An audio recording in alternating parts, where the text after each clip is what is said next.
the Scottish Highlands, some of the most stunning mountain landscapes in the world, with dominating mountains and rolling hills protruding above a valley floor of pine cover and heather. Each new day has something different to offer.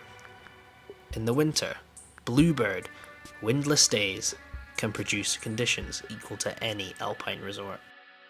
In harsh conditions, wind, ice and blizzards can render the mountainside unscalable and dangerous. Adversity creates determination, and this has gathered a unique audience for snow sports in Scotland. This hunger for snow sports has created a £31 million industry with over 200,000 skier days on average each season.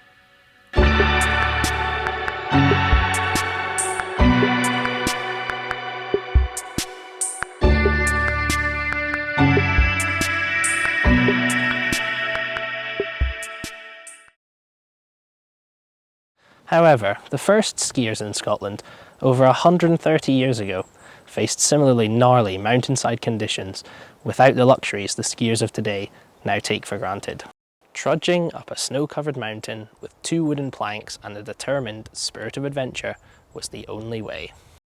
This winter pastime began in 1890 with pioneering mountaineer William Naismith. He travelled 20 miles north of Glasgow and climbed Meikle Bin in the Campsie Fells. Through a mixture of upright skiing and horizontal tobogganing, he made his dash down over the heather to complete the first ski expedition in Scotland.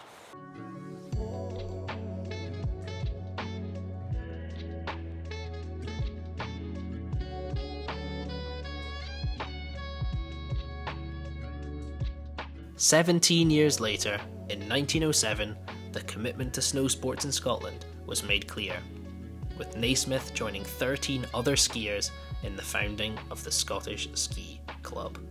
The ski club grew throughout the early 20th century, holding Scotland's first ever slalom race in 1934 and the first downhill competition in 1936.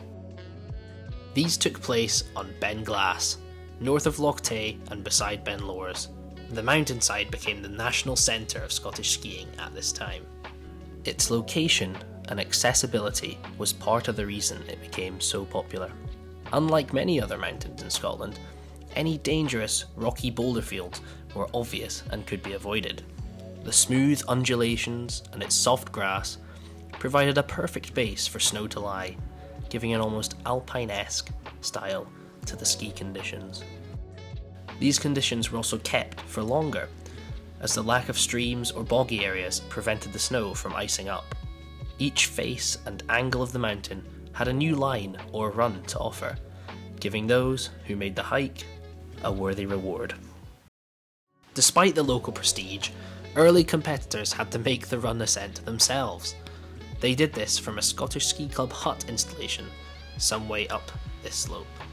Fortunately, the following year, competitors retreated to a half-track Citroen to aid their climb. After the Second World War, competitions resumed in the early 1950s, and local ski clubs began to pop up throughout Scotland in places such as Aberdeen and Dundee.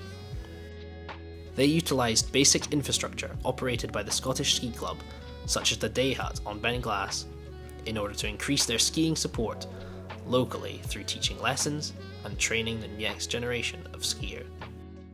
To support this growing interest of keen snow sports fans, the first commercial overhead lift was installed at the then White Corries in 1956, today's Glencoe Mountain Resort. This was then followed by Glen Shee in 1957, Cairngorm in 1960, the Lecht in 1977, and Nevis Range in 1989.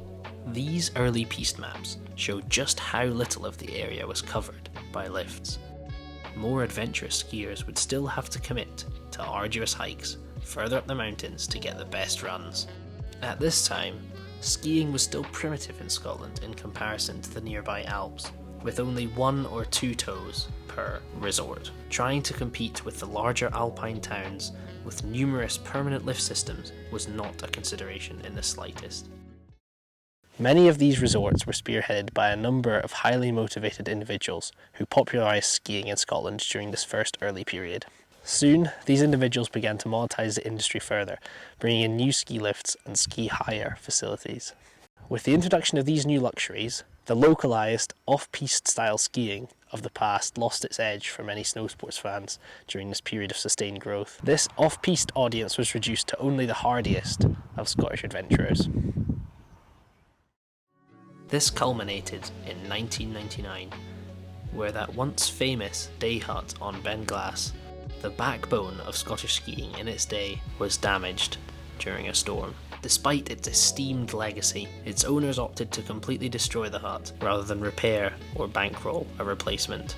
From there, Scottish skiing had well and truly advanced into its new era, with 5 mainstay resorts of varying sizes, each with something different to offer.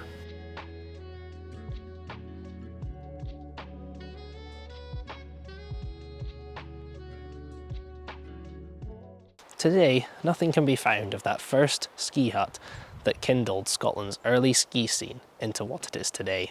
With the current climate crisis and economic uncertainty looming, is a similar storm brewing for the future of Scottish skiing.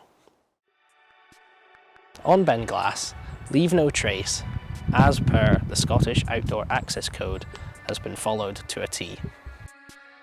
Despite its fair share of issues, modern skiing in Scotland has an optimistic chance at doing the opposite.